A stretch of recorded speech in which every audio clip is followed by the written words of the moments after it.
Hello everyone, welcome to the online platform of जोग्टा academy.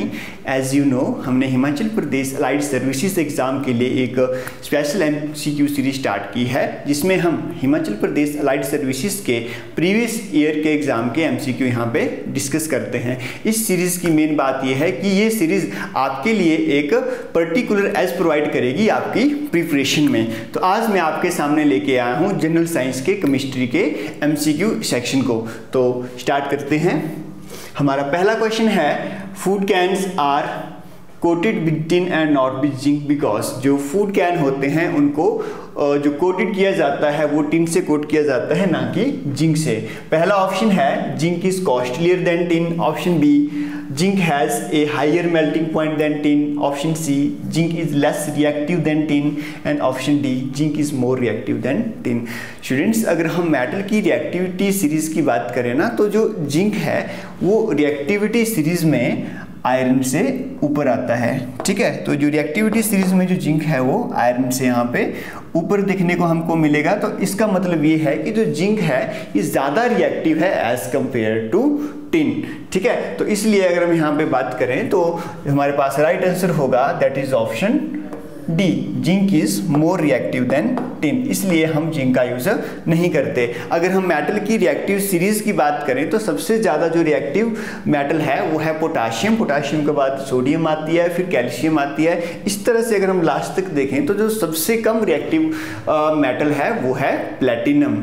Okay, तो हमारे पास यहाँ पे जो राइट आंसर है दैट इज ऑप्शन डी।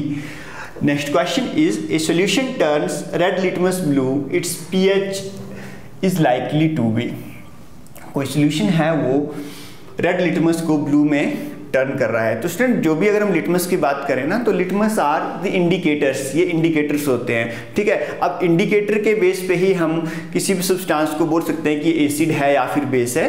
तो अगर हम यहाँ पे एसिड की बात करें, एसिड मतलब जो अम्ल होते हैं, अम्ल क्या करते हैं, ब्लू लिटमस कलर को रेड में कन्वर्ट करते हैं। और जो बेस होते हैं जिनको हम क्षार बोलते हैं एक्चुअल में, वो क्या करते हैं, वो रेड लिटमस को ब्लू में कन्वर्ट करते हैं। तो अगर हम यहाँ पे देखें तो ये जो लिटमस की अगर हम यहाँ पे pH स्केल की बात करें तो पहले जान लेते हैं pH का मतलब क्या होता है। pH का मतलब हमारे पास होता है power of hydrogen, power of hydrogen.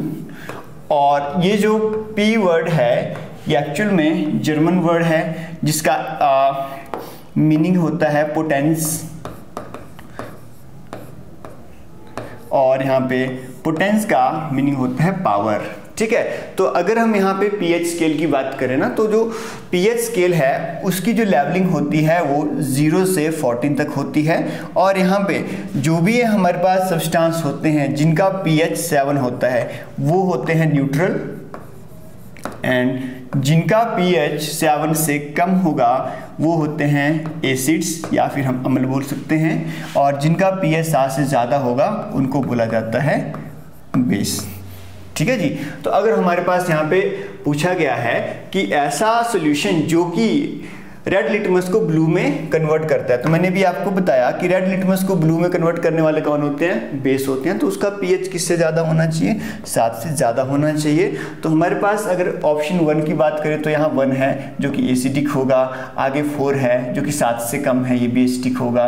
Next 5 है वो भी एसिडिक होगा। तो हमारे पास जो ऑप्शन डी है दैट इज 10 जो है वो 7 से ज़्यादा है, इसका मतलब क्या है, बेसिक। और अगर हम बात करें pH 10 की, तो 10 जो pH होता है राउंड अबाउट 10.5 वो होता है मिल्क ऑफ मैग्नीशिया का। आपके लिए एक छोटा सा क्वेश्चन है, बताइए जो हमारे पास सोडियम हाइड्रोक्साइड होता है NaOH, उसका pH कितना होता है। आप कमेंट सेक्शन में यहाँ पे आंसर बताइएगा। ओके, तो our next question is, what product is formed upon the burning of magnesium ribbon. अगर स्टूडेंट्स यहाँ पे मैग्नीशियम रिबन की बात करें तो इस तरह से हमको देखने को मिलता है। ठीक है, जब ये फ्लेम में एक्सपोज किया जाता है तो किस फ्लेम के साथ ये बर्न करता है। और हमसे ये भी पूछ लिया जा सकता है कि जो बाई प्रोडक्ट बनता है वो क्या होता है। तो ऑप्शन ए है magnesium hydroxide, option B magnesium dioxide, option C magnesium oxide and option D manganese oxide. तो स्टूडेंट, जब भी जो मैग्नीशियम है उसको जब हम बर्न करते हैं तो सबसे पहली बात ये जो फ्लेम होती है इसकी ये होगी वाइट कलर की।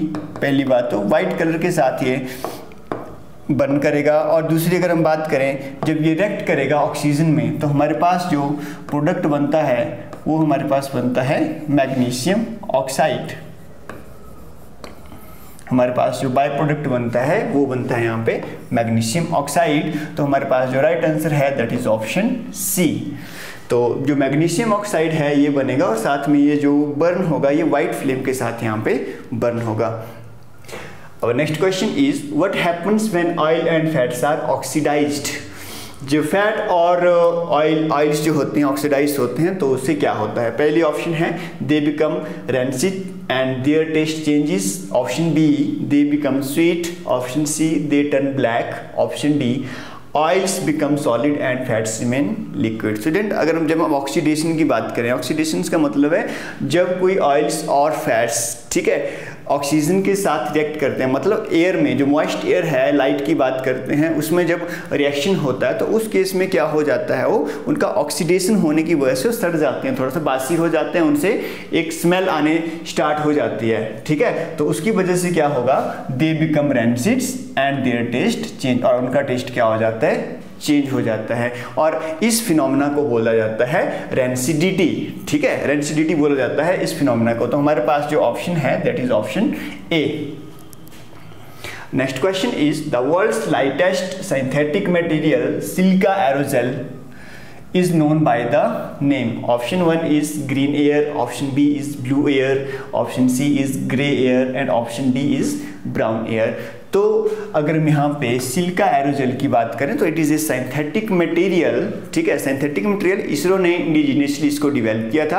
अगर हम इसकी डेंसिटी की बात करें ना, it is a lighter material, बहुत ही लाइट मटेरियल है अगर हम सिलिका एरोजेल की बात करें। और इसका जो मेन यूज़ होता है, इसका मेन यूज़ होता है इंसुलेशन के लिए, हीट इंसुलेशन के लिए इसका मेन यूज़ किया जाता है। खासकर अगर हम रॉकेट इंजन्स की बात करें, ठीक है, तो उसका यहाँ पे मेन रोल रहता है। तो हमारे पास जो इसका राइट आंसर है, इसको किस नाम से और बुलाया जाता है, इसको बोला जाता है ब्लू एयर। और अगर हम यहाँ पे देखें तो इसका जो 97% तक जो स्पेस होता है वो उसमें एयर ही प्रेजेंट होती है। तो एक हल्का सब्सटेंस है जिसका इंसुलेशन में, हीट इंसुलेशन में मेनली यूज किया जाता है। ओके, तो right answer is option B, blue air. Next question is in an ordinary cell the electrolyte is. Option 1 copper, option B zinc, option C ammonium chloride and option D sulphuric acid.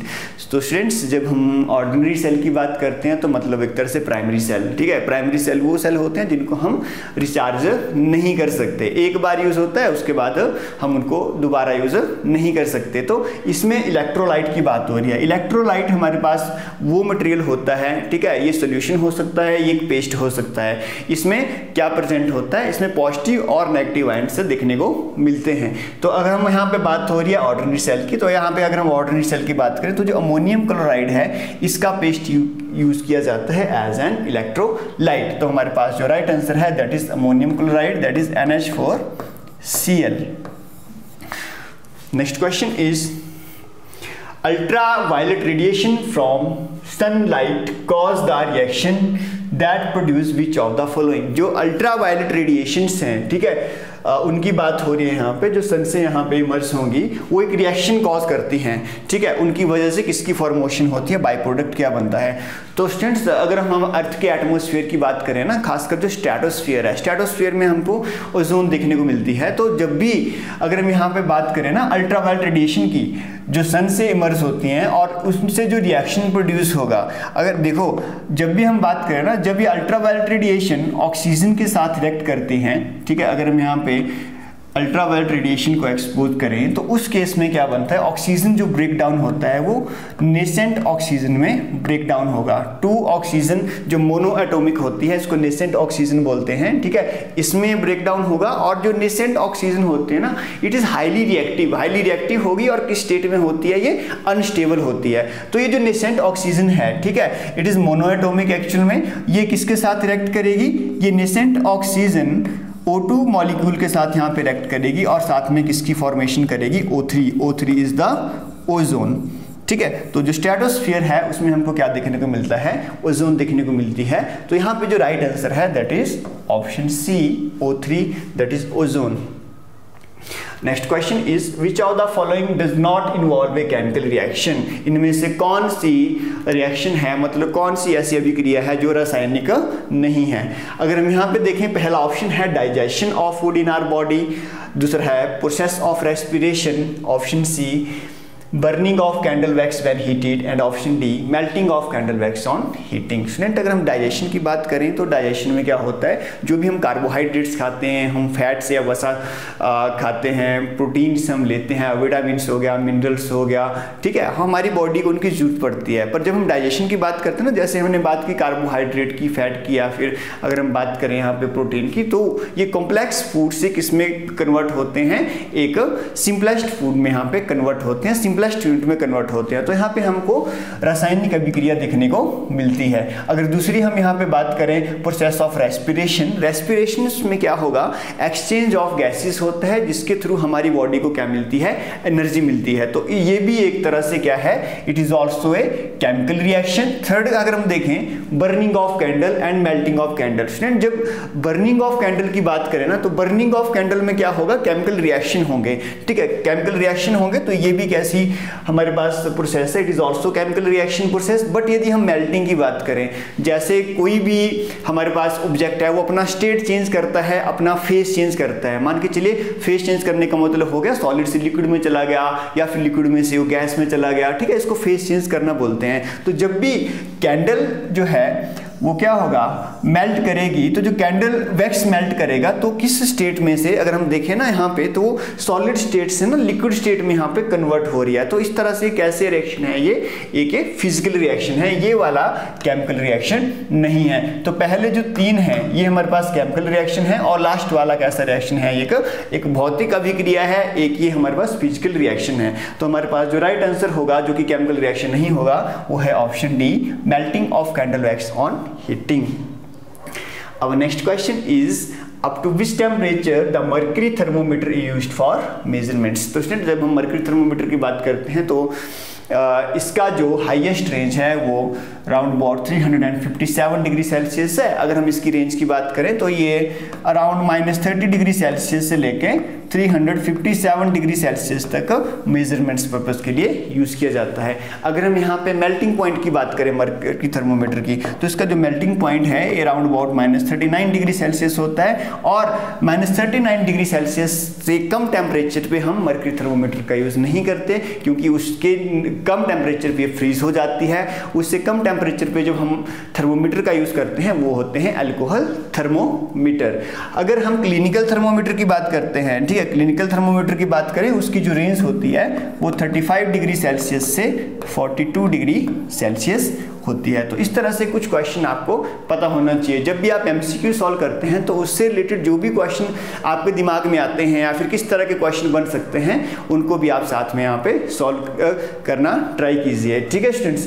तो ये जो हमारी एक तरह से series है previous year question की, तो एक तरह से आपको एज प्रोवाइड कर रही है। इससे आपको पता चलता है कि आपकी प्रिपरेशन कहाँ तक पहुंची है, और इस किस सब्जेक्ट के कहाँ से क्वेश्चन आपको यहाँ पे देखने को मिलते हैं, और कैसे क्वेश्चन आने की आपके पास यहाँ पे संभावना है। तो स्टूडेंट, आज का सेशन बस इतना ही। होप आप सभी को सेशन अच्छा लगा होगा। अच्छा लगा तो प्लीज शेयर कीजिए, लाइक कीजिए, ठीक है, आगे अपने सब्सक्राइब कीजिए चैनल को। तो इसी के साथ ही thank you so much and follow for more.